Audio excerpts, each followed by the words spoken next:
사도행전 14장 26절 말씀부터 15장 5절 말씀, 우리 다같이 14장 26절 말씀부터 공독하시겠습니다. 거기서 배 타고 안디옥에 이르니 이것은 두 사도가 이룬 그 일을 위하여 그들이 이르러 교회를 모아 하나님이 함께 행하신 모든 일과 이방인들에게 믿음의 문을 여신 것을 보고하고 제자들과 함께 오래 있으니라. 어떤 사람들이 유대로부터 내려와서 형제들을 가르치되 할례를 받지 아니하면 능히 구원을 받지 못하리라 하니 바울 및 바나바와 그들 사이에 적지 아니한 다툼과 변론이 일어난지라. 형제들이 이 문제에 대하여 바울과 바나바와 및 그 중에 몇 사람을 예루살렘에 있는 사도와 장로들에게 보내기로 작정하니라. 그들이 교회 전송을 받고 비니게와 사마리아로 다니며 이방인들이 죽게 돌아온 일을 말하여 형제들을 다 크게 기쁘게 하더라. 예루살렘에 이르러 교회와 사도와 장로들에게 영접을 받고 하나님이 자기들과 함께 계셔 행하신 모든 일을 말하며 바리새파 중에 어떤 믿는 사람이 일어나 말하되 이방인에게 할례를 행하고 모세 율법을 지키라 명하는 것이 마땅하다 하니라. 아멘.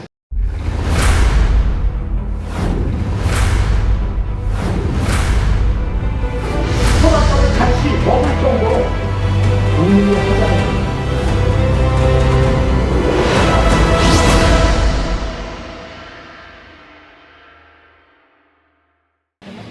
오늘 우리가 함께 읽은 본문 말씀은 바울과 바나바가 안디옥 교회의 파송을 받고 선교 사역을 잘 마친 후에 1차 선교 여행 보고를 하는 내용이 여기 14장 말씀의 내용입니다.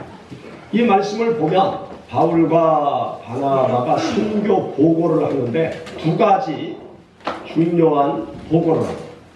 첫째는 하나님께서 능력으로 함께 하셔서 많은 하나님의 일을 감당하게 되었다. 복음전도 사역을 하나님의 능력으로 잘 감당했다 라는 내용의 보고를 하고요. 그리고 두 번째는 하나님께서 이방인들에게도 구원의 축복을 허락하셨다.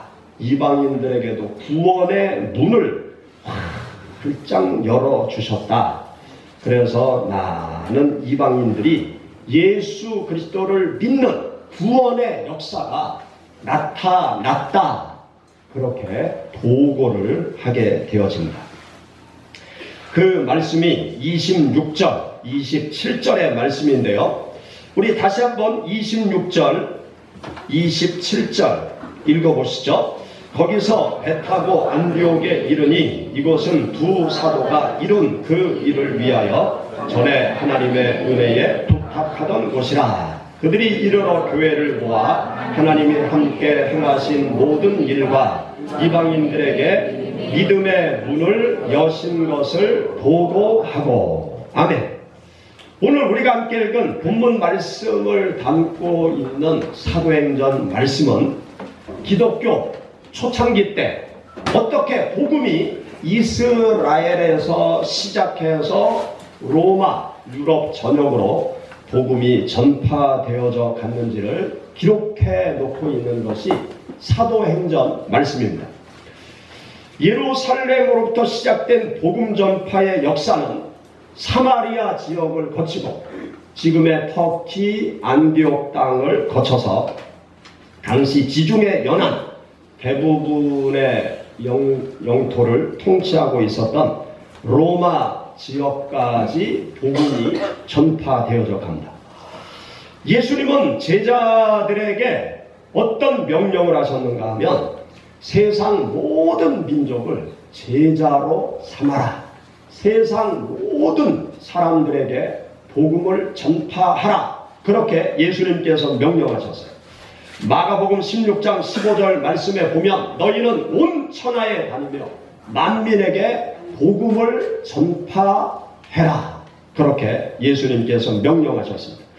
이렇게 명령하신 것은 예수님께서 세상 모든 사람들을 구원하기 위해서 이 땅에 오셨기 때문에 당신을 따르는 제자들에게 세상 모든 사람들에게 만민에게 복음을 전파하라, 그렇게 명령하신 것입니다.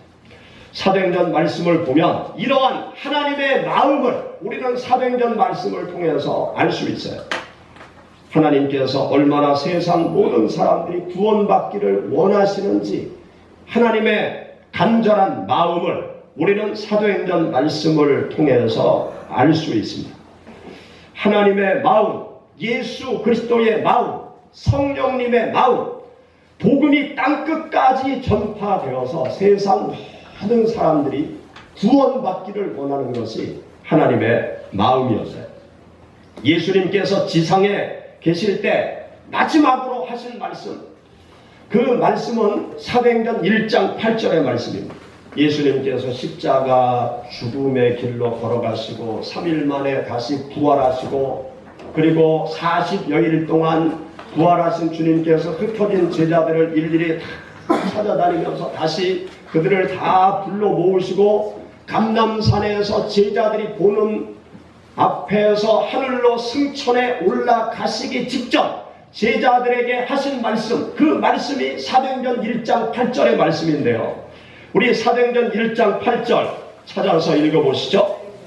사도행전 1장 8절, 오직 성령이 너희에게 임하시면 너희가 권능을 받고 예루살렘과 온 유대와 사마리아와 땅끝까지 이르러 내 증인이 되리라 하시니라.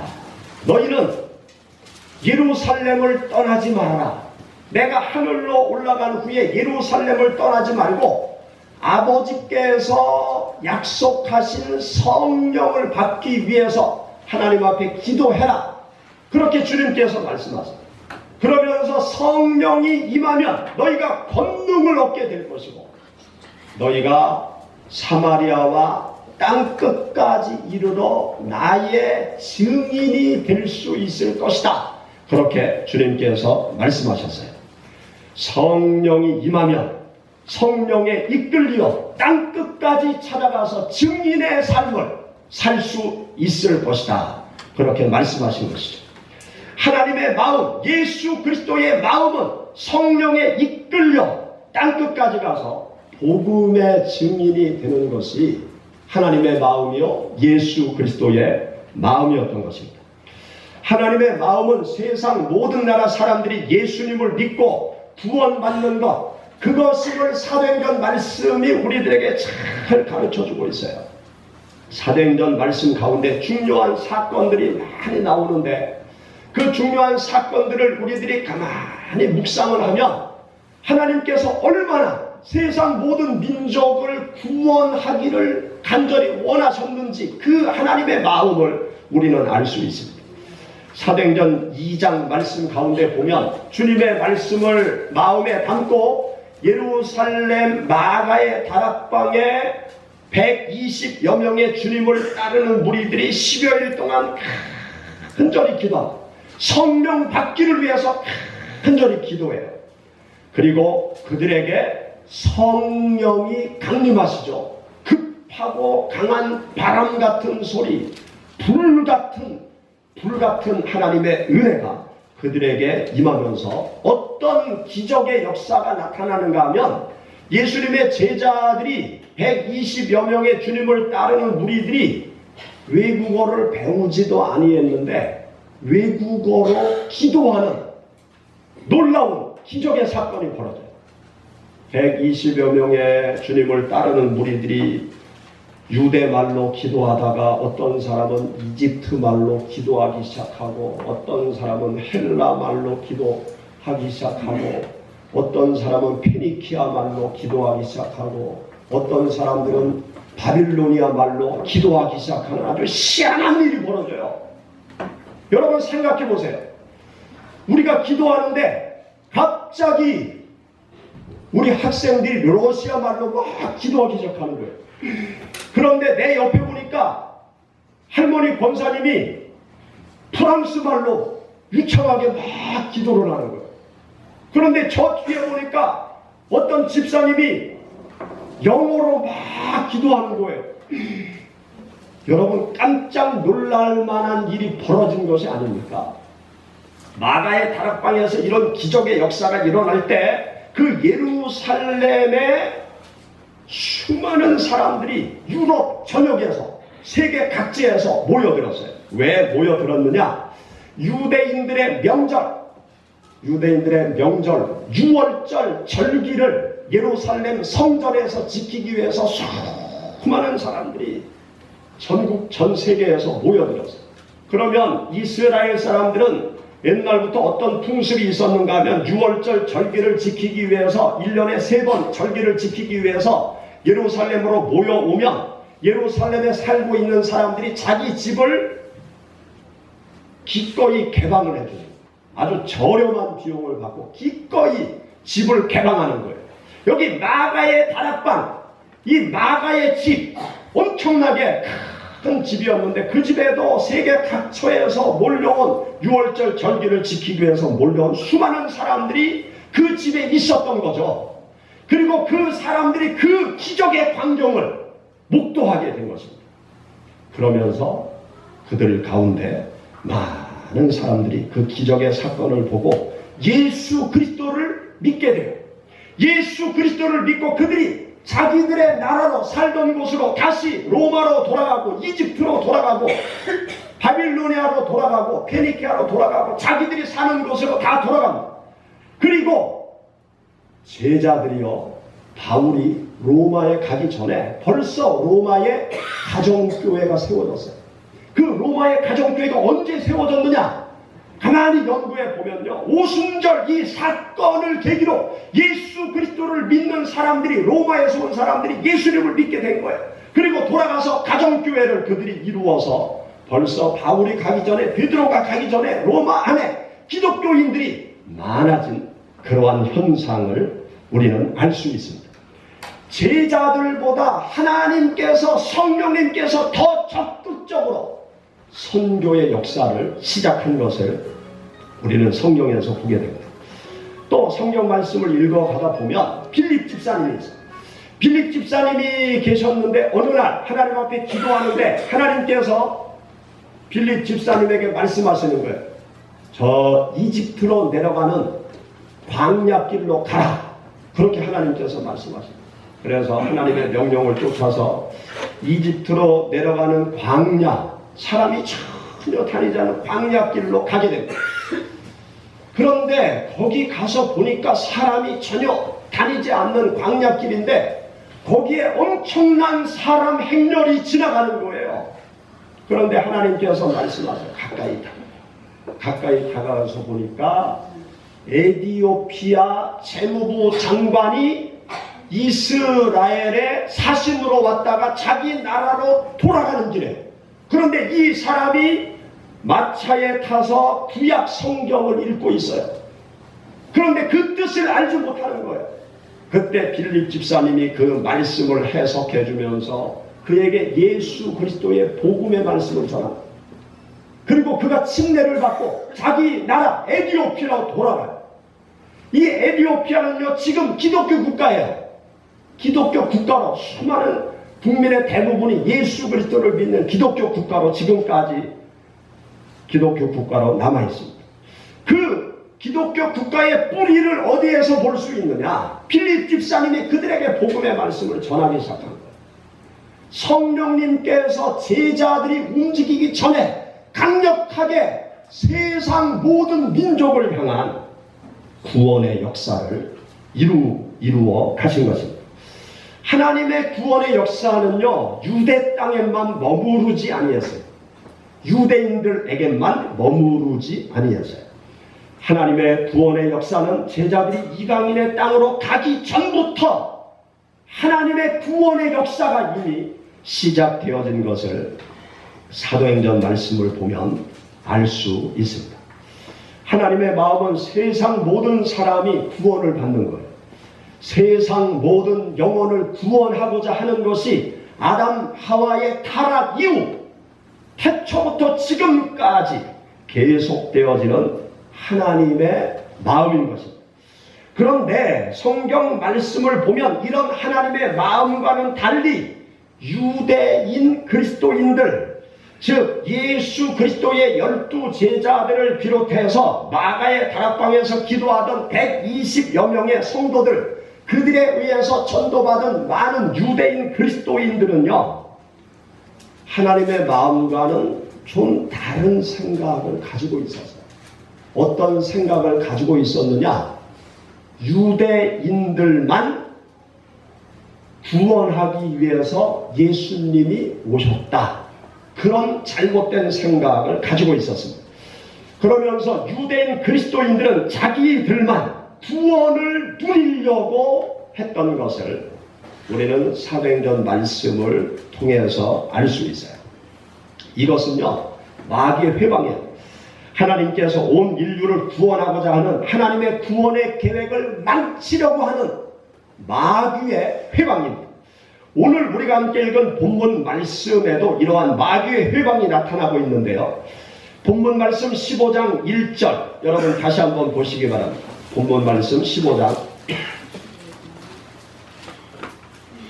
우리 다같이 1절 보시죠. 어떤 사람이 유대로부터 내려와서 형제들을 가르치되 너희가 모세의 법대로 할례를 받지 아니하면 능히 구원을 받지 못하리라 하니. 아멘. 여기 보면 너희가 모세의 법대로 할례를 받지 아니하면 구원을 받지 못한다.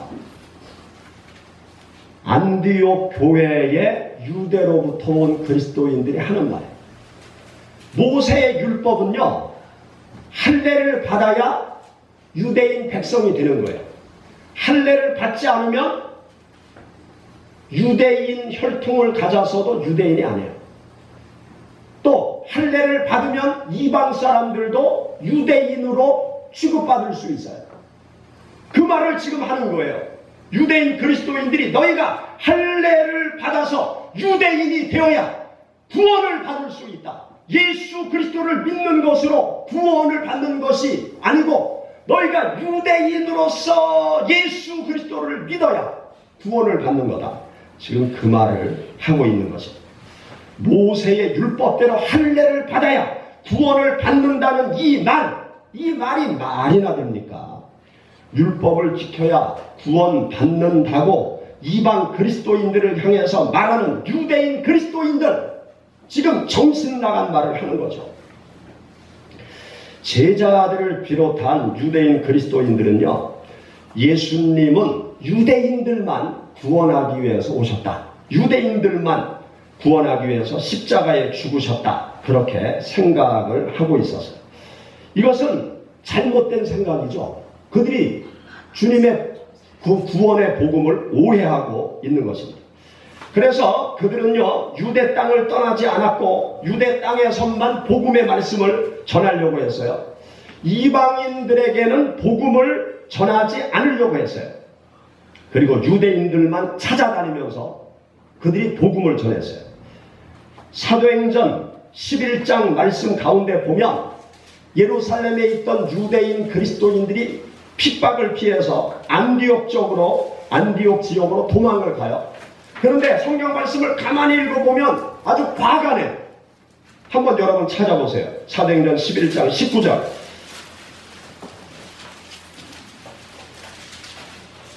우리 다같이 11장 19절 읽어보시죠. 그때 스데반의 일로 일어난 환란으로 말미암아 흩어진 자들이 베니게와 두브로와 안디옥까지 이르러 누구에게 복음을 전했다?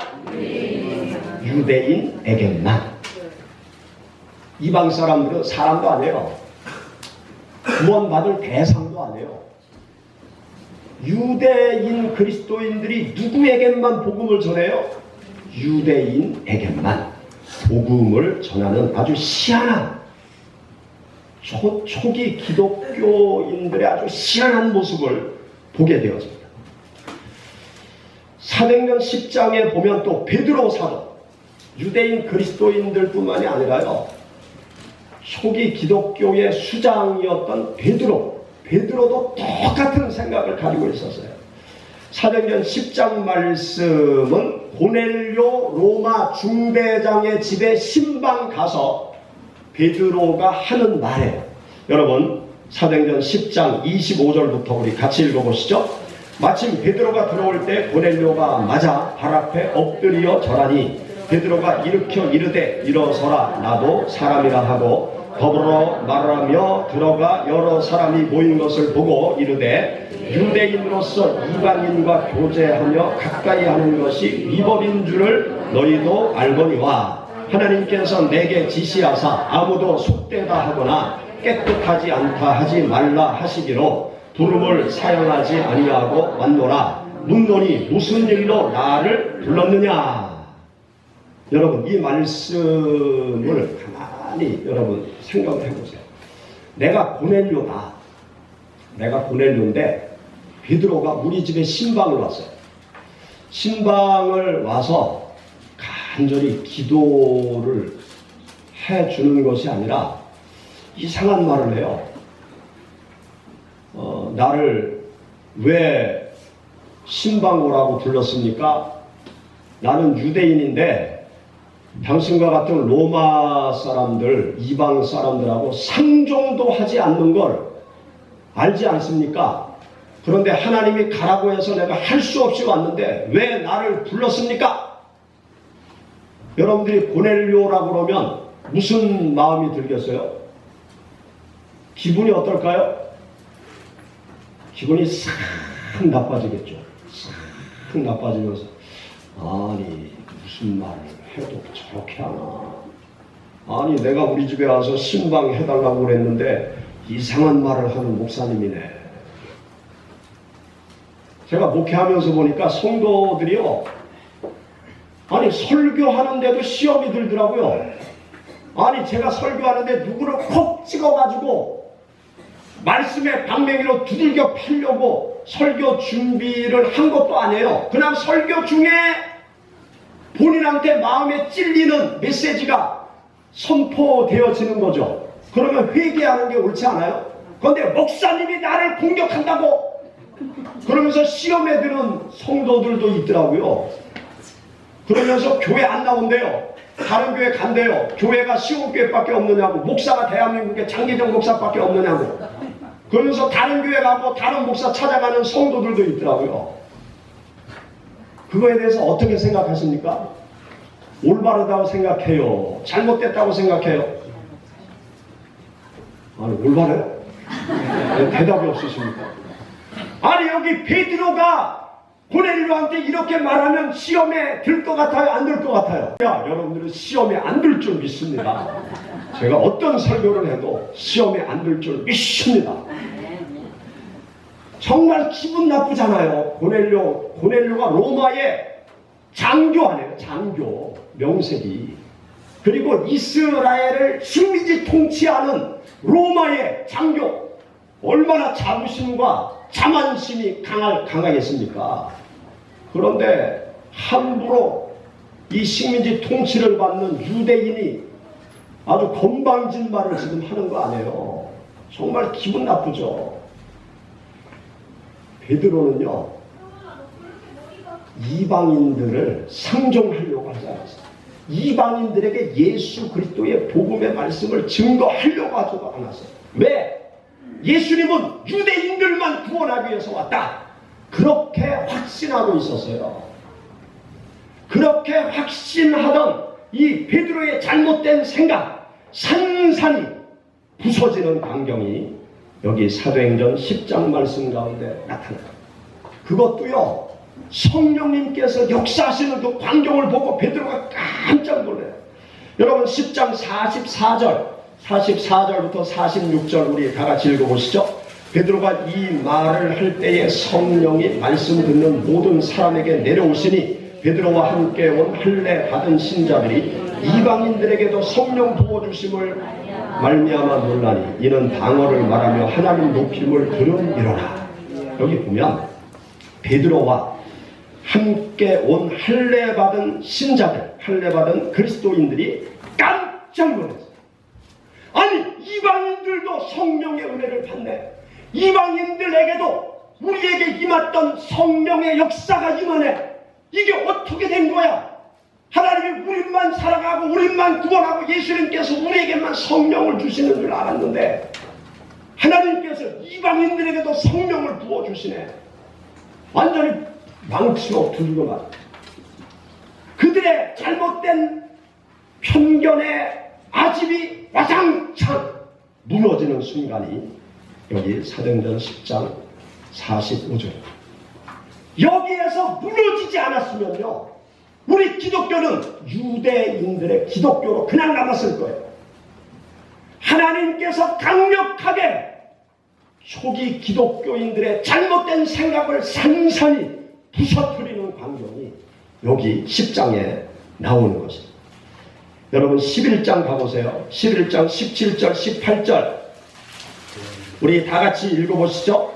그런즉 하나님이 우리가 주 예수 그리스도를 믿을 때에 주신 것과 같은 선물을 그들에게도 주셨으니 내가 누구이기에 하나님을 능히 맡겠느냐 하더라. 그들이 이 말을 듣고 잠잠하여 하나님께 영광을 돌려 이르되 그러면 하나님께서 이방인에게도 생명 얻는 회개를 주셨도다 하니라. 당연한 것 아닙니까? 근데 유대인 그리스도인들은 이방인에게도 생명 얻는 회개의 은혜를 절대 베풀어 주지 않는다고 생각을 하고 있었던 거예요. 10장 이전까지는. 그런데 하나님은 태초부터 이방인들까지 구원하기를 원하셨던 것입니다. 제자들을 택하셨을 때에도 만민에게 복음을 전파하기 위해서 제자들을 택하셨습니다. 그런데 잘못된 선민의식에 사로잡혀 있는 제자들, 그 잘못된 선민의식에 사로잡혀 있으니까 마귀가 그들의 잘못된 선민의식 속으로 마귀가 역사하는 거예요.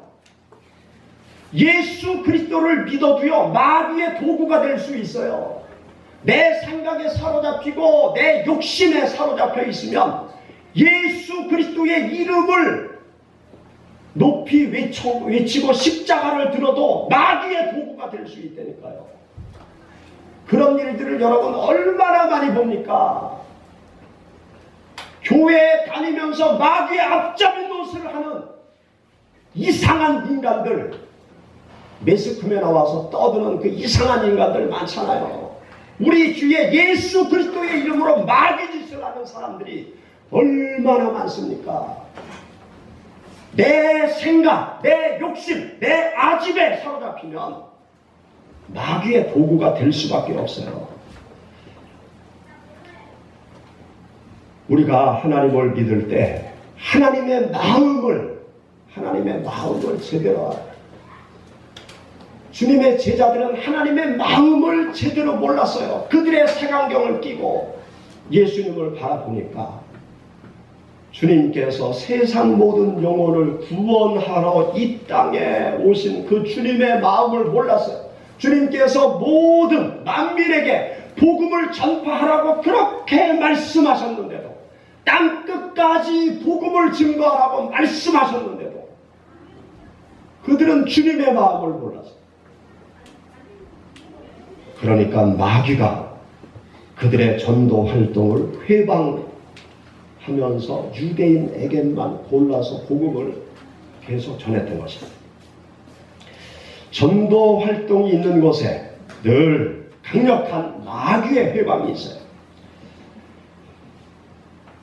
여기 사도행전 15장 1절에 모세의 법대로 할례를 받지 아니하면 구원을 받지 못하리라. 이게 마귀의 말이죠. 하나님의 구원의 역사를 회방하는 마귀의 회방입니다.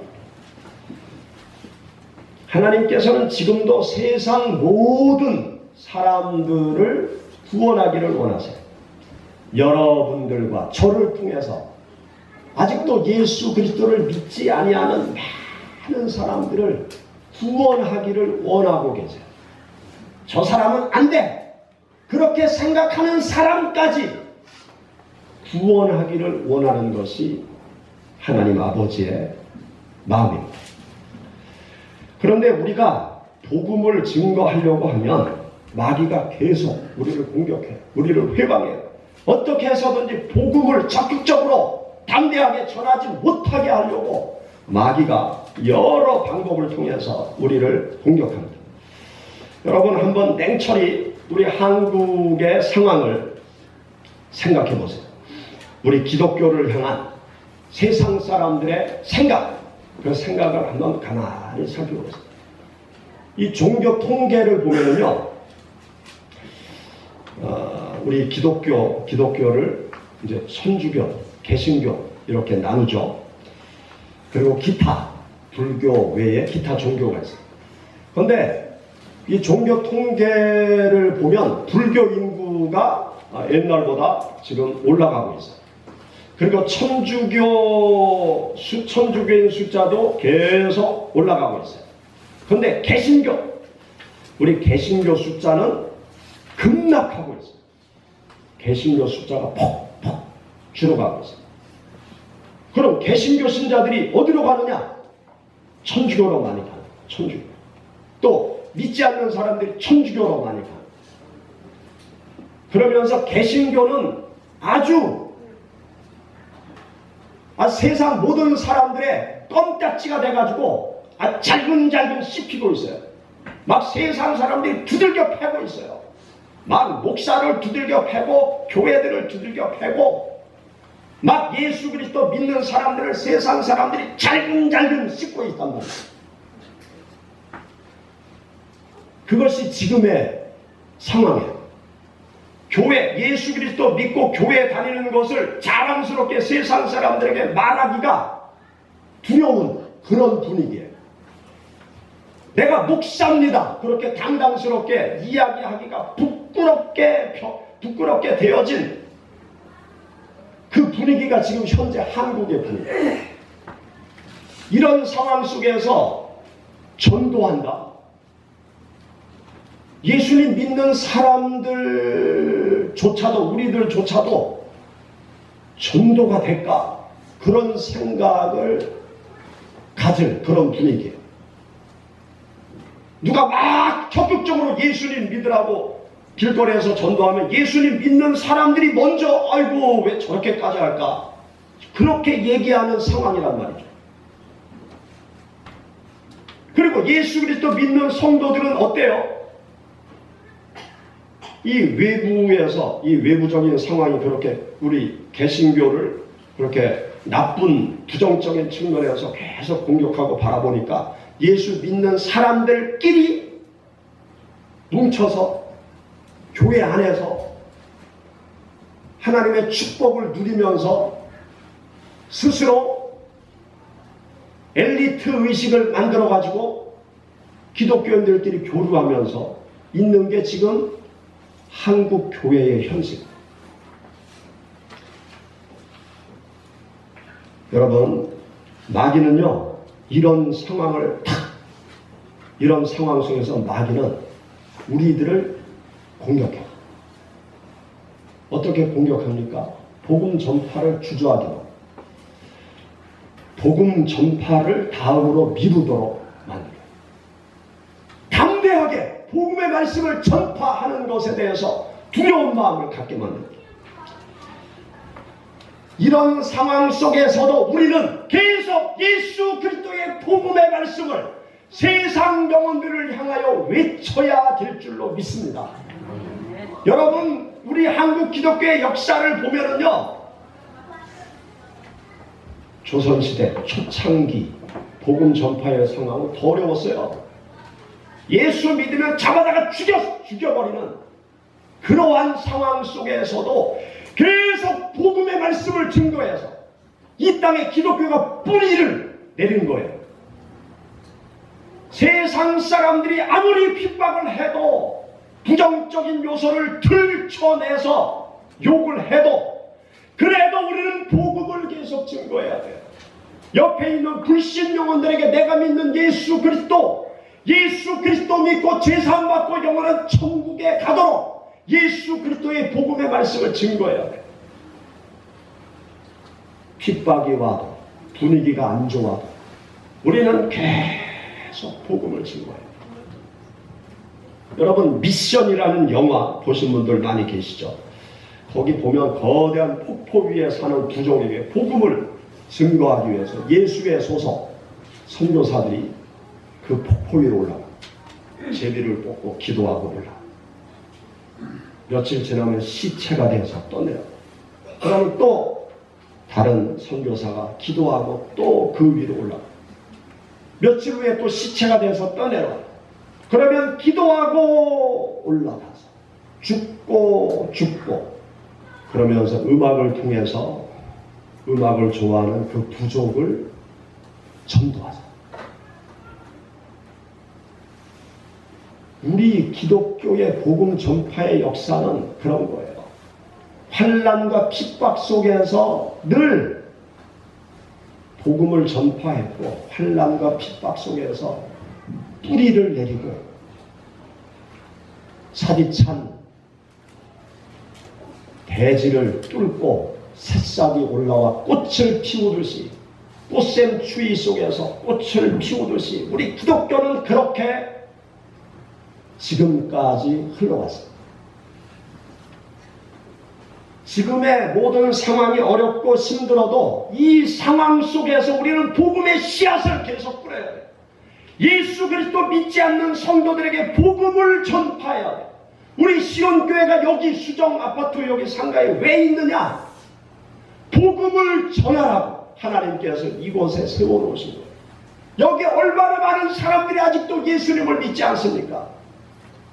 얼마나 많은 사람들이 여러분의 직장, 동료들 가운데 예수 믿지 않는 사람들 얼마나 많이 있습니까?